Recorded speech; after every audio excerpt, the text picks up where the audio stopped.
Amb les coses de menjar no s'hi juga.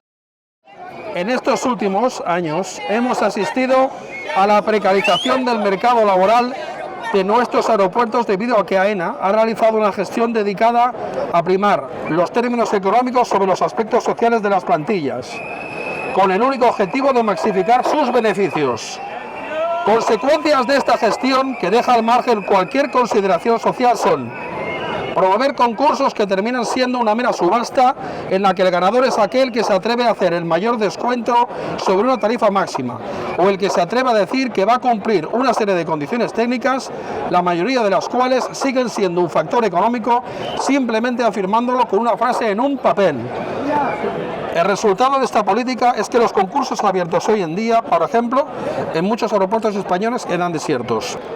AENA ha obtenido beneficios con negocios que superan los 5.000 millones de euros en los últimos años.